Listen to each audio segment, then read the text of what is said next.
I always say success is the best revenge.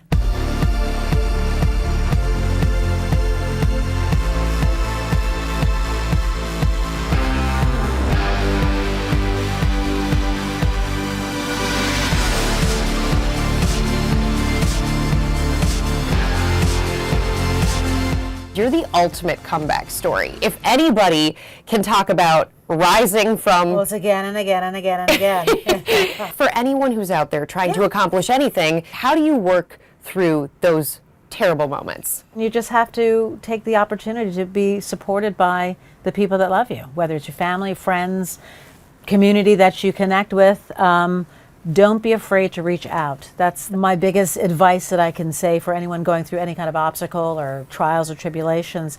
Don't be afraid to reach out, ask questions, ask for help, because you never know where you'll find it. I mean, I always, whatever came at me next, I embrace. You just never know when it's going to happen, but keep at it. Just keep going. doing it. Yeah. What would you say now? You have now come full circle. You've gone back to Miss America. You actually... Literally full circle, yes. Full circle. And what was that like, that moment that the CEO of Miss America apologized to you? There's a lot of emotions. Sam Haskell is now the chairman of Miss America, was one of the judges that selected me as Miss America 33 years ago. I trusted him. I knew him as a man and his integrity. So when he called to say, we'd really like you back, I knew that there was no hidden agenda. He really wanted me back. I talked to my mom and I said, listen, they invited me back.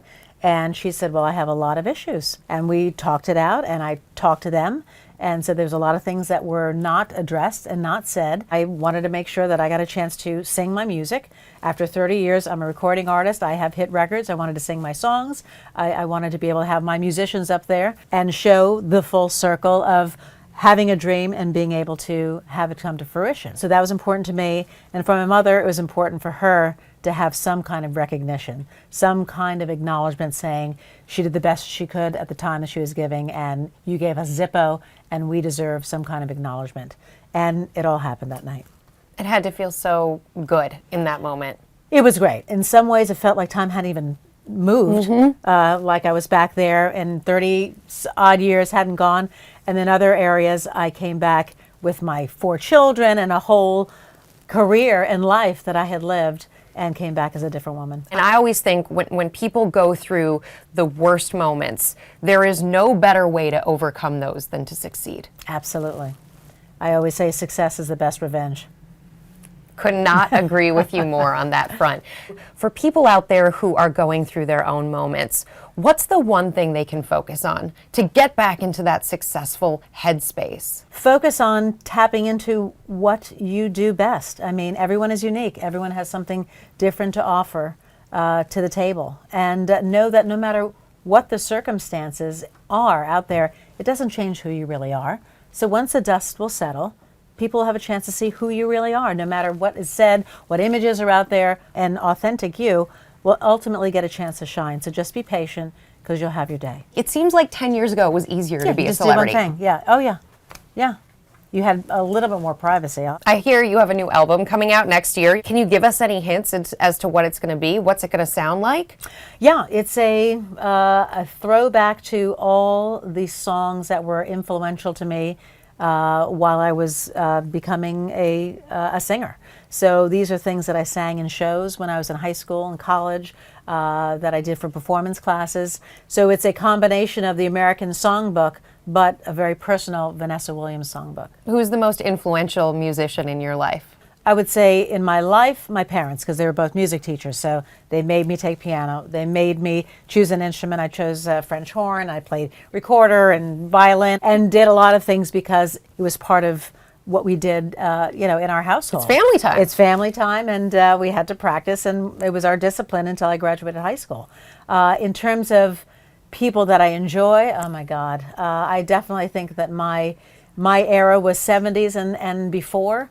In terms of the pop music of the 70s, Earth, Wind and Fire, Shaka Khan, that's all my music that I grew up with. But in terms of pure singers like Ella Fitzgerald, for her phrasing, for her joy, for what she brings in her scatting, she's probably my favorite jazz artist. You're working with the nonprofit world. Tell me about the work you're doing. I'm fortunate enough to be in my second year working with Success is Calling. It's a joint venture with Dresser Success, which I've worked for years, not only donating my old clothing, which it helps women get back into the workforce who've had some issues in their lives.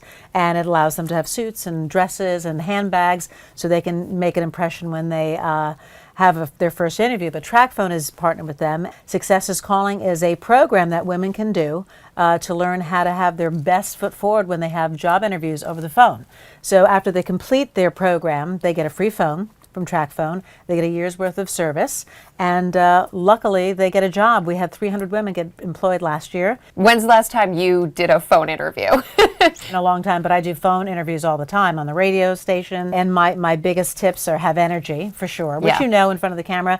No matter what you feel like, when the lights turn on, you have to have energy. Game face. Yes, exactly. And again, being articulate. I can tell that you're very well-spoken, enunciate, so people understand what you're talking about and understand what words you're saying, having great diction, and also vocabulary. And you have your clothing line, V. How do you keep from getting burnt out? Every project is new and exciting.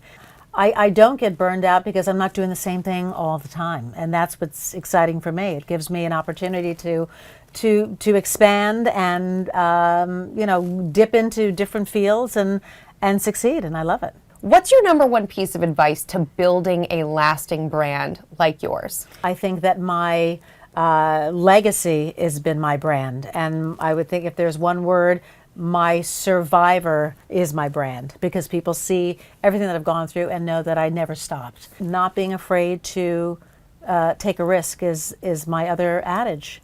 You'll get a lot of opportunities, and you can stop yourself saying, I don't know, go for it. If you fail, you've learned from it. So just keep going for it.